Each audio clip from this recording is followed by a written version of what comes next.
This is the Healthy Business Podcast, the show for ambitious business owners who want to grow and scale in a healthy way. I'm Sarah Cook, and I'll be sharing with you tips, inspiration, and proven methods from leading business experts, entrepreneurs, and health and wellness professionals to help you grow your business with more income and having more impact, but in a way that works for you. Because when you have clarity and strategy, you can achieve the results you want. Hello and welcome to the Healthy Business Podcast. I am super excited today because I have the lovely Ruth Kudzi joining me, who is CEO of Optimus Coaching Academy. She's a coach, she's a trainer, she's an all-round lovely lady who I've known, probably for a couple of years now, I think, haven't we? Right. So thank you so much for joining me, Ruth. I'm excited to be talking to you today. I'm really excited to be here as well. Oh, it's always lovely to actually have conversations with people, I think, and in this online wonderful social media world that we live in and kind of connecting, but actually having real conversations is for me what it's all about. So yeah, I'm excited to see where we go today. We haven't really got a bit of a plan, so it's going to be interesting to see what comes up, but I think those are always the most interesting conversations. And one question that I love to start with is, what does a healthy business mean to you? I think for me, a healthy business has to be one where you're in alignment. So it has to feel good. Now, when I'm saying this, that doesn't mean that it feels good every second of every day, but generally that you're excited by it, that you're motivated by it, that you're engaged with it, because that's kind of from the emotional health and well-being. If we're running businesses that we're running really because we just want to make money, it can feel really soul destroying. So I think it's about having that passion and that engagement with what you do. As well, it's a business that pays you. I mean, we see all of these figures online, don't we? 6, 7, 8-figure entrepreneurs, but actually the most important thing is your income. And I think that people get into this, revenue is this, profit is this, and it's like, no, it's your income, it's your take-home pay, and it's what you can do with that. That's the important thing. You want a business where you know that you're going to be able to sustain you and your family or whoever else is going to be there. Now, of course, at the beginning, you're probably not going to be earning what you were maybe earning in a job. So it's about understanding, okay, when do I need to have that money coming in? And, how much, how am I going to make this work? But yeah, it needs to pay you. It needs to be engaging. And I think, and this is one that I've really learned, it needs to be something you can switch off from as well, because it's not healthy to be 24/7. It's not healthy to need to work weekends. We may sometimes want to and do things, but it's not healthy to be working every day. So yeah, it's about your emotional engagement. It's about the money, and it's also about being boundaried. Because if you want a healthy business, for me, that's a sustainable business, and a sustainable business is, again, over those 3 things. And if we're working all the time, or if we're not actually earning money from our business and we need to be, that's going to create stress, and it's not going to be sustainable. So it's really about understanding what you need the business to do for you too. So true. Yeah, this really speaks to me. And I think for me, it has to be that double-edged side of things. You've got to have the profitability, the sustainability. It's got to be a long-lasting business, having that money coming in, that regular cash flow. But it has to be, you have to have that passion in there. You have to be excited about your business. And all of that comes from that alignment word that you said right at the beginning. And it's mixing those two together. When you can turn your passions into profit and still take time out of your business that enables you to live life in the way that you want to, that for me that's what we're all striving for, isn't it? Of having that real healthy business that gives us that flexibility, the freedom that we want to. And we can't do that if we're not getting the regular money coming in, which, a lot of people don't like talking about money, but actually as business owners, we have to fundamentally talk about money, because that's what makes it a business rather than an expensive hobby. And, that pays the bills. And especially as you're growing your business and you're looking at having a team, and, that requires money to pay for those people as well. It does indeed. It requires money to pay for them. And it also requires you to plan, and you to know that, okay, I've got this money coming out. I need to have this much money, and really understanding your numbers and your figures is so important, because if you've got people as a team, and we're in the state, I think we've got 20 people who are on our payroll. Now, some of those people are not, some of those people are they're on they're trainers, and because of IR35 they're on 0 hours contracts, which always makes me think of like Sports Direct, but obviously we pay them for when they work, but we have to pay all of those people on the 28th of every month. So we have to know that we've got the money to pay for those people. And I just think it's, it is about planning. It's about understanding of numbers. It's about cash flow. It's about all of those things. I used to actually teach accountancy. I studied accountancy at uni, and I must admit, I didn't go to many of the lectures, but understanding that, you have to hit those, you have to look at your numbers and really make friends with them. I've got quite a on it accountant. That's what I say. She's very, very much on it. And she just, where are you spending your money? What is essential? And how much money do you want to take home? And what are your goals? And, I agree with you that we'll talk about, there's a big divide, isn't there, online, about either people talk about money the whole time, or people don't talk about money, and then people are judged for whatever they do or don't do. Yeah. And really, it's about your personal choice. But actually, business is about giving you more choices, or I think it is giving you more choices about how you live your life, about what you want to do, all of those things. And that's what makes it really powerful. Yeah, definitely. And I think there is huge power in just having an understanding of those numbers, but also having that clarity, because, you can make all these plans, but actually, if you've got goals that you need to hit or people that you need to pay, you've got to make sure you've got that money coming in. And it's a key foundational cornerstone of a business is making sure that money is flowing. And you're right, it's up to you whether you talk about that or not, but understanding that from a behind the scenes perspective is something that I think a lot of people do shy away from, unfortunately, because that's not why they went into business. They've gone into business because they want to help people, but actually you can help a lot more people if you know where your money is, because then, as you said, you can kind of have that real plan. I'd love to kind of delve into, because obviously over the last few years, you've massively grown your business and started employing more people. And I think it'd be really useful to kind of have that.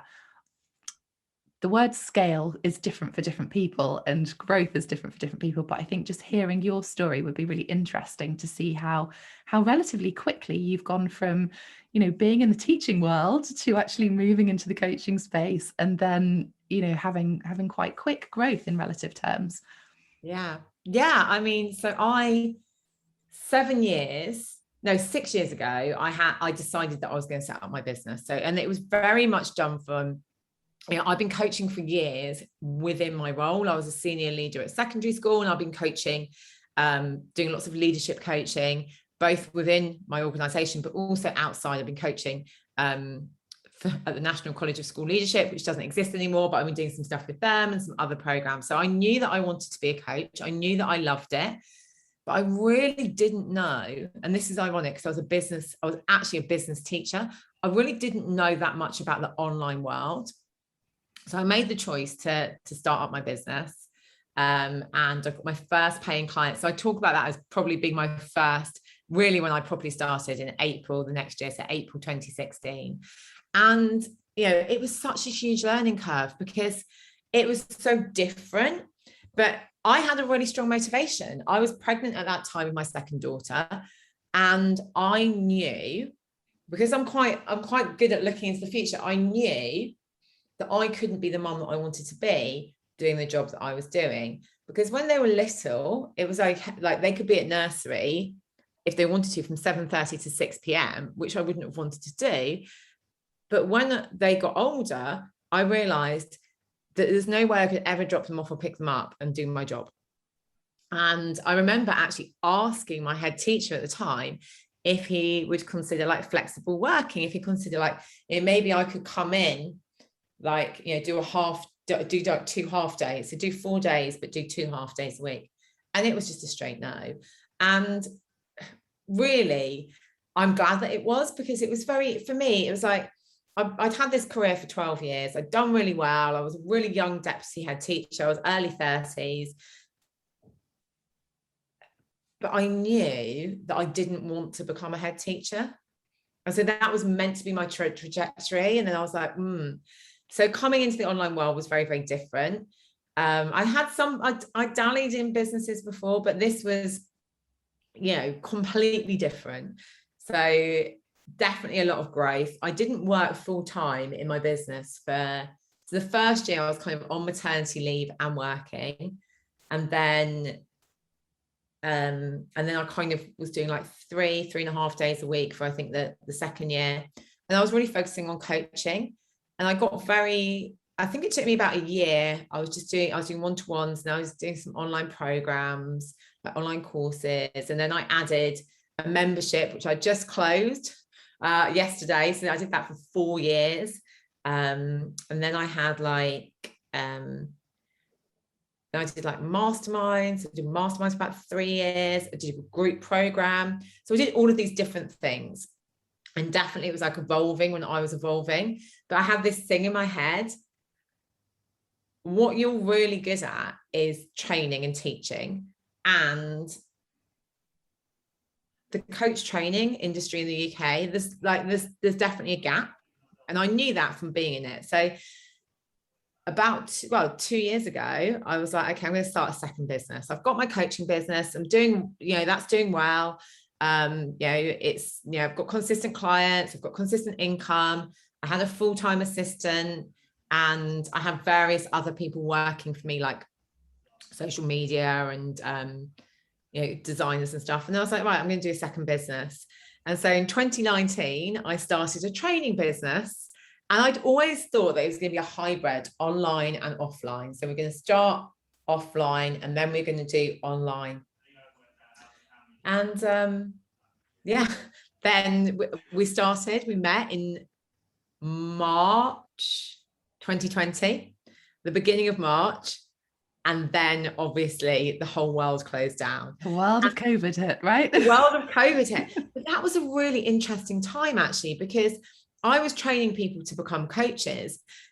And so many of them were like, this is actually the best thing that we could be doing right now. And I think it was, that business has just grown and grown to the extent that I've chosen right now to take a step back from my coaching business. Because I was saying at the beginning, like, for me, I love coaching and I know I will continue to do coaching, but I had too many things.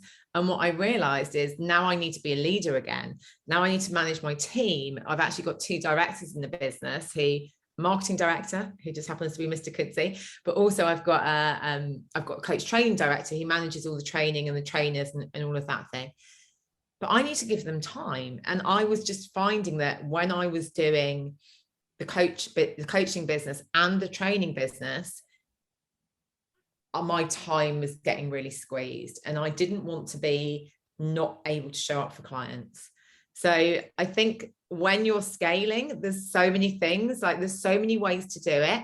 And I remember I was in a program for about nearly 2 years with a great guy, and he always used to say, you should, if you want to get to a £1 million business or $1 million business or whatever, you should focus on one thing.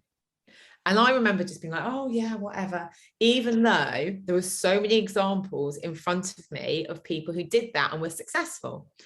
I was like, no, I'm going to continue doing lots of things. And obviously I wasn't ready to hear at that point that was the best way to do it. Yeah. And that's definitely, what I found that's worked for me. So really simplifying what you do. And that's kind of my message now. Like, how can we make things easier? How can we make things more simple? And really just focus on what we're really, really good at. And so that's meant, cutting off income streams, closing a membership, closing my mastermind, taking a step back from things and getting really specific about, okay, what's going to really make the difference in the business and what's going to be really exciting. Because for me, the coach training is exciting because I then see like this ripple effect of people do the coach training, and then they go out, they change, they transform, and then they go out and they help other people. And that for me is one of the most powerful things that I think I can do. And I think that that's my purpose. So it's definitely taken like, 5.5 years to be like, yeah, this is really it. And lots of other things were good and I enjoyed them. But then it's all learning and it's all development, and it's all like, okay, well, where do I want to go next? And actually, what's going to use my skills in the best way? Yeah, it's so interesting, I think, isn't it? There's so many different bits that I could kind of pull out of that. I think, taking that sort of leadership, that CEO approach of actually taking that step back, looking at your business holistically and kind of going, actually, this is what's going to excite me. This is what the world needs. This is how I can have the impact, the ripple effect. But also, I think the word you used was exciting. And it is about having, we can evolve our businesses however we want to. That is the exciting bit of running our own business, is that we can all follow a journey that is our own. It's our unique journey. And trying to follow what other people are doing goes out of alignment because it doesn't work. You have to feel it inside. Everyone has a different version of success. Everyone's got different goals because they've got different financial needs, different lifestyle setups, different family setups. And that for me is running a business means that you get to choose how you do that, and how quickly you do that, again, depends on how much you need it, how much you want it. But also I think you have to go through that journey. You have to find which bits you do enjoy doing or which bits you don't enjoy doing. Plus also I think the bit that, that you spoke about is that the world changes. And if you do what you're always doing, it's that wonderful phrase, isn't it? If you always do what you've always done, you're always going to get what you've always got. But you recognizing that need, that COVID happened, your business can adapt to help even more people. But also you'd already put that in place because you are a future thinker, forward thinker, however you want to call it. And I think, but it all came from you, your heart, your passions of what you're good at, what you enjoy doing. And you created that business that feels in alignment. And I think that for me is so interesting, but also for those listeners thinking, oh, something's not fitting right, but I'm always being told to do it in this way.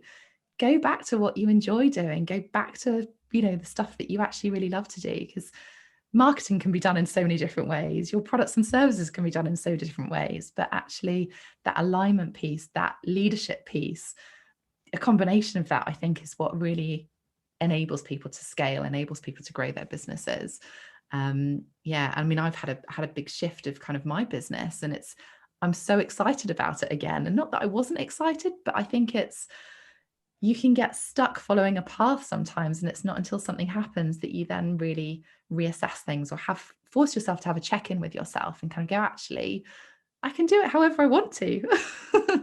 Yeah, it's that self-trust piece, isn't it? Yeah, and I think is. that we come into the setting up our businesses for various different reasons, but often we then are like, we see other people being successful, or who that we believe are successful, and then we're like, oh, have they done this, or have they done that, or then it makes a big difference when we're actually, rather than they've done that, reframing it to they've done that, how would that work for me? And how do I know that that's actually what I want to be doing? And I think that's a key thing as well. It's like, one of the things that I did,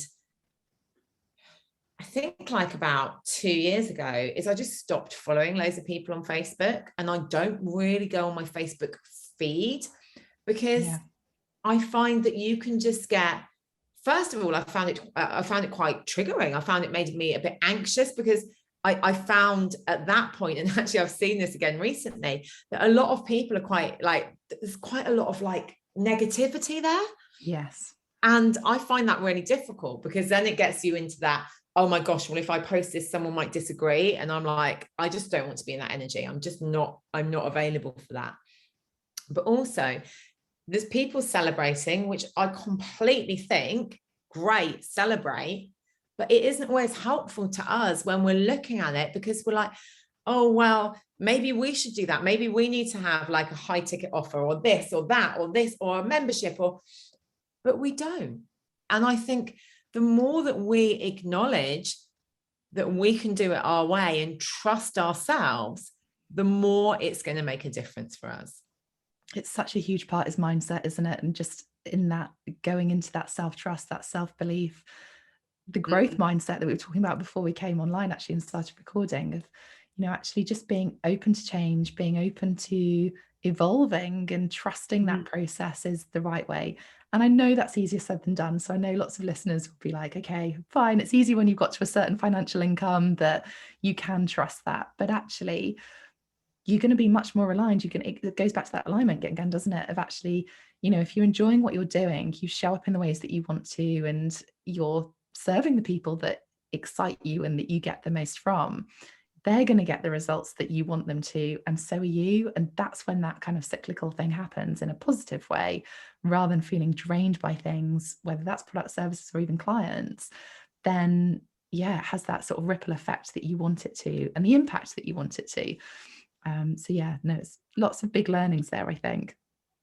Yeah, loads of learning. And it's always learning. Like, yeah, this is the whole thing, the growth mindset. And for me, this is like it's the center of coaching. It's the center of everything, which is that we're always learning, we're always growing, we're always evolving. If we apply that to every area of our lives, then everything changes. And we're like, you know, yeah, maybe I made that decision there because that was the information I had and that's where I was. But actually, I can use all of that learning from that decision which maybe didn't work out in a new way. And I think that we have got so much that we can do if we start to apply our learning, listen to our intuition, tap into what our body's telling us as well as what our mind's telling us. You know, all of those things that we can listen to that will make us make better decisions and be more effective as a business owner and be happier. We just need to listen. Yeah, we do. And listen to ourselves rather than necessarily to what everyone else is kind of doing or showing us on social media as well. Yeah.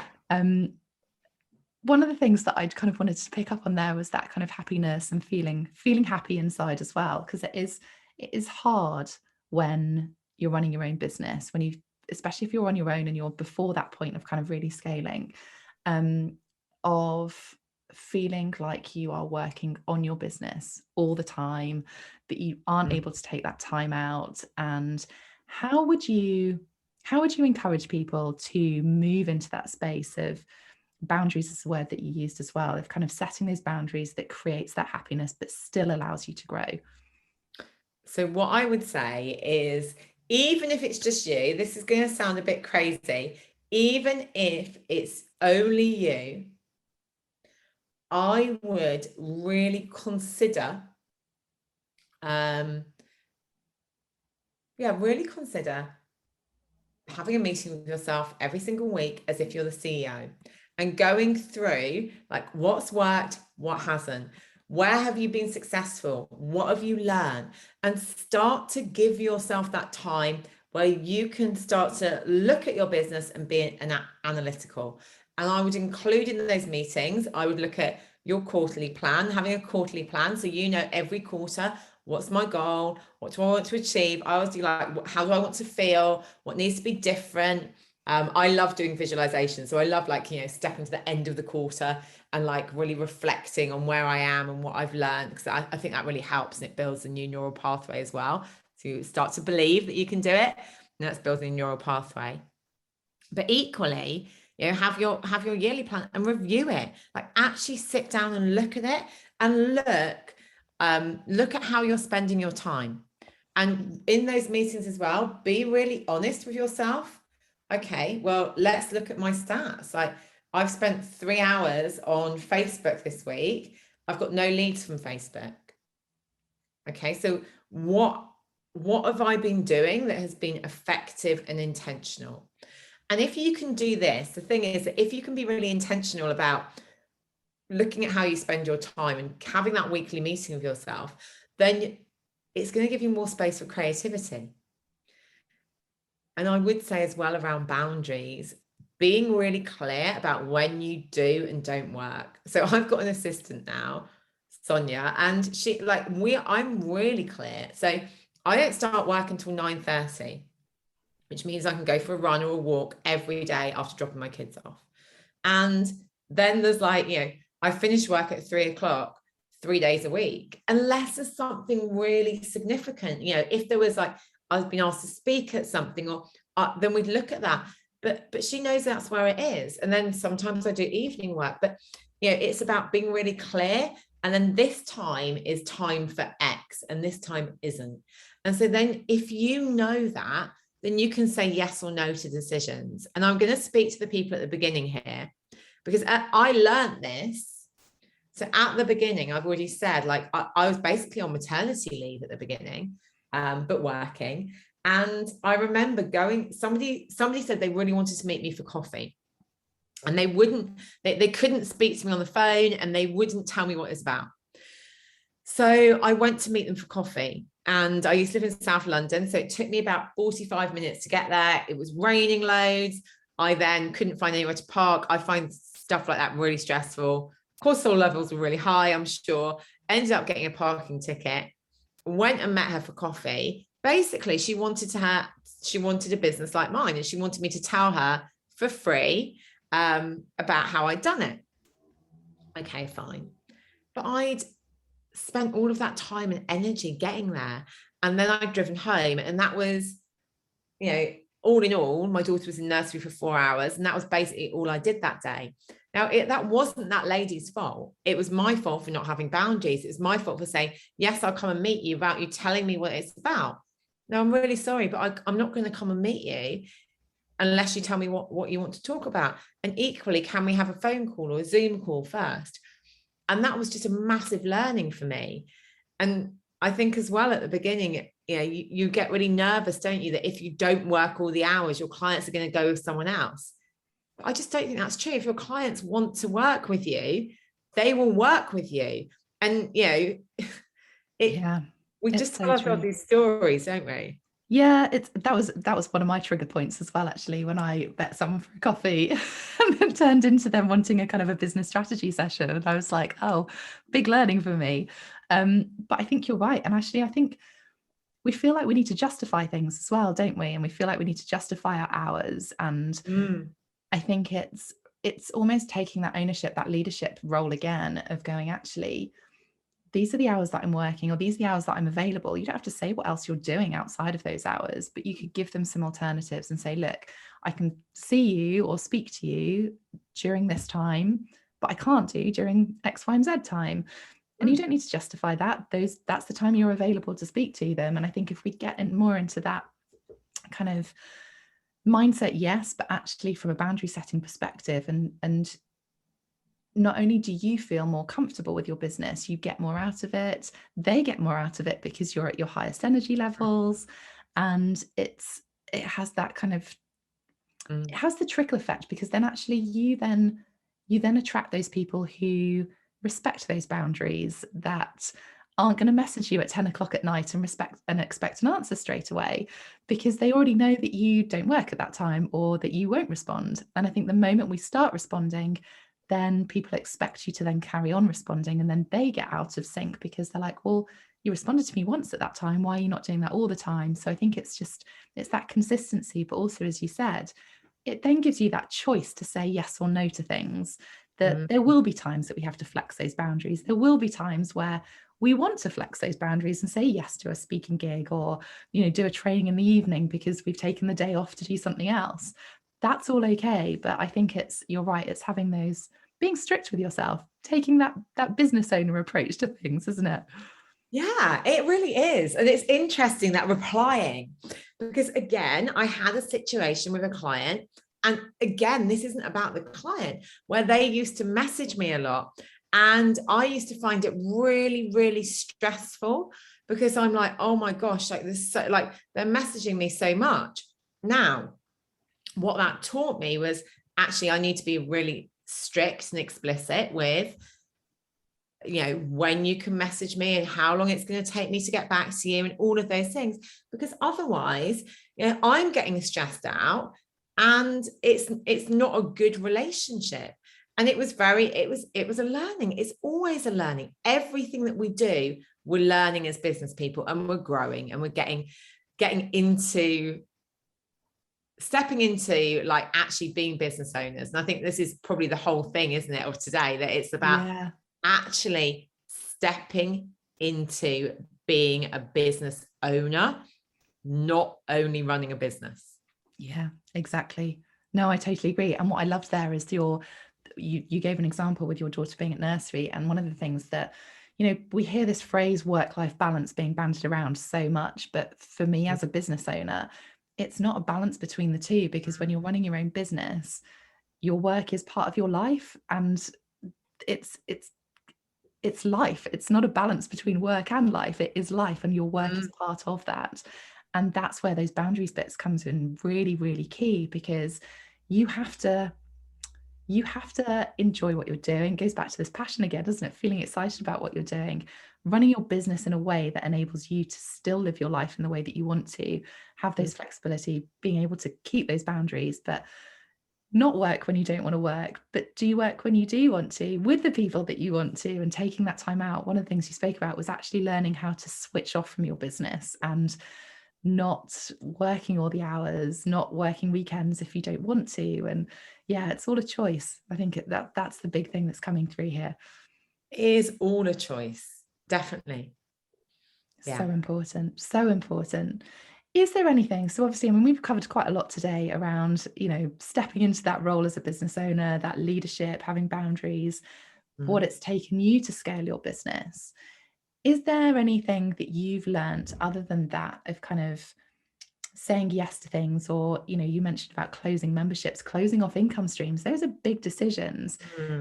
What have you learned about either yourself or about even other people that have kind of, as you've been growing and you had to essentially cut off income streams, that has enabled you to actually grow even more within your business?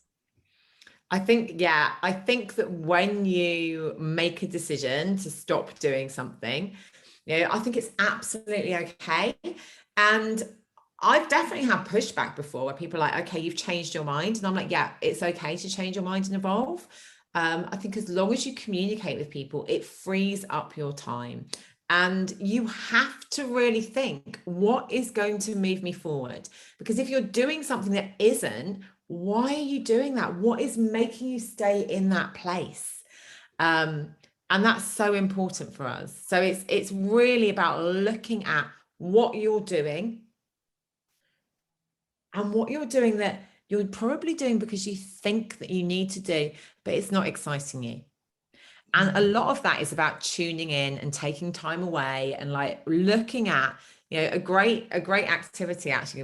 I did with my leadership coach Alice, is she got me to do like a circle, like a pie, and it's called Perfect Pie, and look at where I was spending my time, and then do the perfect one and look at where I was spending my time. And that was really interesting, because I was like, oh, okay, like, what can I do about these things where I'm spending my time that I don't want to be doing? Is it about boundaries? Is it about delegation? And is it about support? So there was a lot of stuff going on there. And I think what I did is I then took that to my team and got them to do it. And so we're changing the way that we all work as a team by really looking at, okay, what are people doing, and what do they want to be doing, and what can we just get rid of? And I think that that's a really powerful exercise for people to do as well. I love that. I might try that myself. It's so interesting. But I think giving yourself permission to say no, to stop doing things as well. Because I think sometimes, especially as we are growing our business and we have started doing something when we first started or quite early on in our business, we feel like we need to keep doing that because we have always done it, or we don't want to let people down, but again, it's taking that ownership approach, that leadership approach of, it's your business. What is it that you're enjoying about it? And if you're not enjoying it, or if something is feeling draining, or whatever it is that's feeling slightly negative, look at why that is, and look at either stopping it or shifting it into something that does feel more in alignment. I love that. Perfect Pie. I'm going to look into that more. Yeah, it's a fab activity. Amazing. Okay. So what I'd love to do is just to kind of wrap it up, because it's been an amazing conversation of so many different things. If you were to give some tips for our listeners of, as you're scaling, as you're growing, taking that leadership approach, what would those tips be? I mean, we've covered lots today, but what would you sort of sum up as kind of some key tips for people? Be honest with yourself about where you're spending your time. Get a good accountant. Look at what's going on in the industry and then think about how you can do it in a different way. So I'm very much about, okay, right, let's look at what's going on. How can I solve this problem in a different way? Don't be afraid for something not to work, because with all of the things that don't work, you're going to find out what does work. And I would say, like, have some fun, even things like getting new team members, get your job descriptions, interview them. But if it doesn't work out, it doesn't work out, and you'll learn. You'll learn more the more that you do. So, don't be afraid of failing. Amazing. And I think from that is, don't stay static, keep learning, keep evolving, keep looking at what you're doing, because that's when you're going to get the growth and enjoyment. Fun is a big word that, running your own business should be fun. That's the whole point of doing it, that you're not constrained by someone else's boundaries. Yeah. Thank you so much, Ruth, for joining me. It's been a brilliant conversation. I've really enjoyed it. Where can people find you if they wanted to connect with you? What's the best place to find you? So my name is quite distinctive. I think I'm the only Ruth Kudzi, so it's Kudzi. So I'm that across all the social media personally, and then it's Optimus Coach Academy, and that's what it says on the tin. We're that across social media as well. Fabulous. Ruth, thank you so much for joining me. I hope you've enjoyed listening to this podcast and getting a huge amount of learning from it, and not being afraid to look at ways of growing and scaling your business. Ruth, thank you. I will speak to you very soon, no doubt. And I'll see you guys on the next episode. Thanks for listening to the Healthy Business Podcast. To get your free checklist with 1-minute hacks to accelerate your business and find out more about our community, head to my website, sarahcookmarketing.com/healthybusiness.